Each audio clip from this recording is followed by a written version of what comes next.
Baik, kita lanjut lagi. Tadi kita sudah sampai ke biaya tetap. Nah, sekarang kita masuk ke biaya semi variabel. Di biaya-biaya yang totalnya selalu berubah, tetapi tidak proporsional dengan perubahan volume kegiatan perusahaan. Berubahnya biaya ini tidak dalam tingkat perubahan yang konstan. Pada biaya semi variabel terkandung unsur biaya tetap dan unsur biaya variabel. Biaya semi variabel dapat dibedakan pada yang tingkat perubahannya semakin tinggi dan yang tingkat perubahannya semakin rendah. Kalau tadi kita belajar tentang biaya variabel dan biaya tetap, kali ini semi variabel. Jadi tidak terjadi perubahan secara konstan.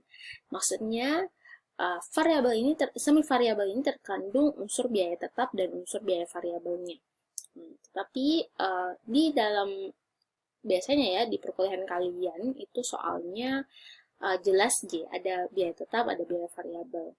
Ini cuman untuk memberitahu bahwa ternyata di realita itu ada namanya biaya semi variabel. Oke, ini fungsi biaya. Jadi penentuan pola perilaku biaya tadi berkaitan dengan pemisahan biaya ke dalam unsur biaya tetap dan biaya variabel. Ya? Keperluannya itu adalah untuk perencanaan dan pengendalian biaya. Jadi kalau kita sudah tahu itu semua, kita bisa kendalikan itu biaya. Kita bisa rencanakan biayanya.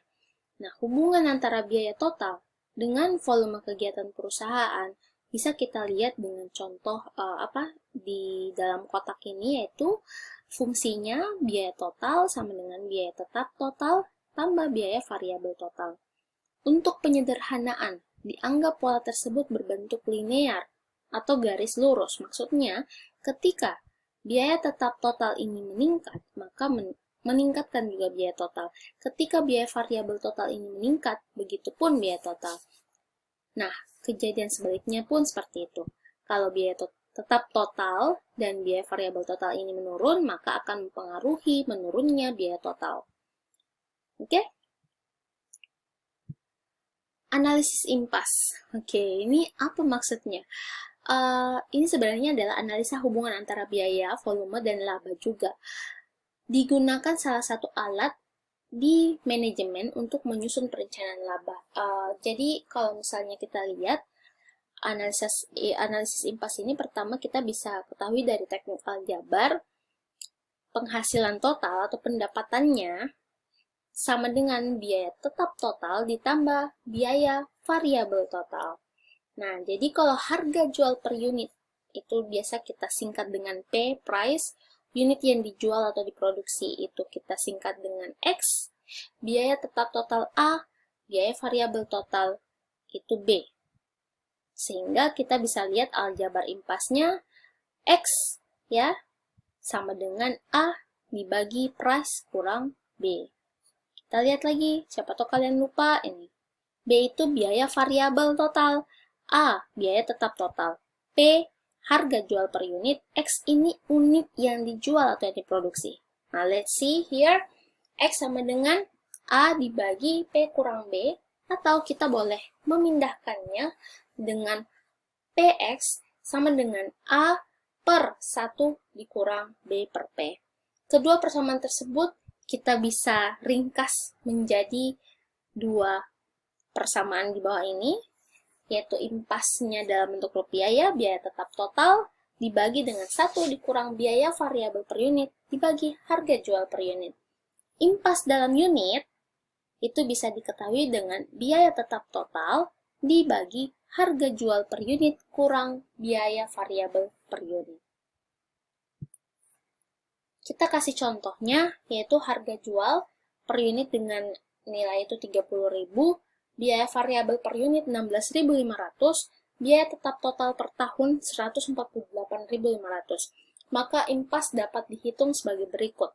Tadi kita bisa lihat contohnya kalau impasnya dalam bentuk rupiah, maka kita tulis biaya tetap total per tahun 148.500 dibagi dengan 1 dikurang biaya variabel per unit dibagi harga jual per unit. Totalnya 330.000. Impas unit 148.500 dibagi 30.000 kurang 16.500 dapat 11 unit. Jadi, perusahaan itu akan memperoleh impas atau titik baliknya, ya, pada saat dia menjual produk sebanyak 11 unit, atau senilai pendapatannya dengan 330.000. Maksudnya, titik impas ini artinya sama dengan mungkin kalau kalian break even point ya, itu sama dengan titik di mana kalian tidak untung, tidak juga rugi. Jadi artinya kembali modal istilahnya. Jadi impas ini maksudnya adalah kembali modal. Jadi kalian akan kembali modal atau berada di titik di mana tidak rugi dan tidak untung itu kalau kalian jual sampai 11 unit ini. Atau misalnya kalian dapat pendapatan atau penghasilan penjualan senilai dengan 330.000. Jadi itu cara menghitungnya. Ini manajer biasanya mau kalau ketemu sama investor dan sebagainya itu dia akan menunjukkan titik impasnya ini supaya bisa meyakinkan kepada investor atau mungkin konsumen atau orang-orang yang berada di sekitarnya bahwa oke, saya akan berani jamin kalau kita sudah jual 11 unit produk itu kita sudah ada di titik impas. Artinya sudah kembali modal. Jadi nanti setelahnya di penjualan produk ke-12, ke-13 sampai seterusnya itu artinya sudah untung. Kita tinggal menghitung untung. Gitu. Oke, paham ya? Selanjutnya, asumsi-asumsi analisis impas. Ini pertama, harga jual per unit tidak berubah-ubah pada berbagai volume penjualan. Perusahaan berproduksi pada jarak kapasitas yang relatif konstan. Jelas ya, kita butuh yang konstan, artinya tidak berubah-berubah. Nah, biaya dapat dipisahkan dalam biaya tetap dan biaya variabel. Jumlah perubahan persediaan awal dan persediaan akhir tidak berarti. Maksudnya, kita tidak begitu melihat secara signifikan perbedaan antara persediaan awal di gudang dengan persediaan akhir di gudang. Lalu yang kelima, jika perusahaan menjual lebih dari satu macam produk, komposisi produk yang dijual dianggap tidak berubah. Kalau kalian lihat di teknik grafiknya, titik impas ini, contoh di sini ya, titik impas merupakan pertemuan antara grafik penghasilan total dengan grafik biaya total. Jadi titik temu antara grafik biaya total dengan penghasilan total dalam bidang sumbu tegak. Sebelum membuat grafik, nanti saya akan minta kalian untuk bikin grafiknya. Ya, saya bikin coba latihan mencari titik impas dan grafiknya pada berbagai volume kegiatan penjualan. Oke, ini sebagai contoh harga jual per unit 2.000, biaya variabel per unit 500, biaya tetap total dalam jarak kapasitas 0 sampai 200 unit itu adalah 180.000. Kita lihat, ini adalah volume penjualannya, kita lihat di sini 0 dari 0 sampai 200, penjualan totalnya berapa, biayanya berapa. Ini biaya tetap, makanya tidak berubah-ubah, tetap 180.000. Terus biaya variabel totalnya ini meningkat dan biaya totalnya ada sampai 280.000. Oke. Jadi laba atau rugi. Ini kalau dia dalam tanda kurung itu artinya rugi, kalau di sini dikasih strap artinya itu rugi. Nah, untungnya itu berada di titik sini ketika dijual 120. Titik impasnya di kolom unit 120 atau dia dapat 240.000. Nanti untung itu pada saat dia sudah jual 160 unit dan 200 unit. Paham ya? Oke, kita lihat ini pergerakan grafiknya. Unit penjualan 40 dapat 80.000. Oke. Nah, ketika misalnya unit penjualan sampai di titik 200, maka kita bisa ketemu di sini ya, di mana titik yang paling seimbang yaitu adalah kalau dia jual 120 unit dan memperoleh penghasilan 240.000.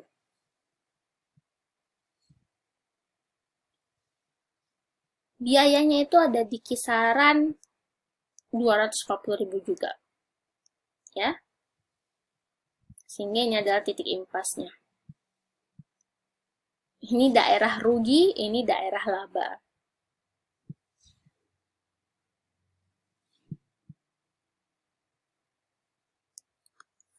Oke, itu tadi titik impas. Sekarang kita masuk ke analisis hubungan biaya volume laba terhadap perubahan faktor-faktor yang mempengaruhi laba dapat dibuat dengan persamaan CVP atau kita sebut cost volume profit.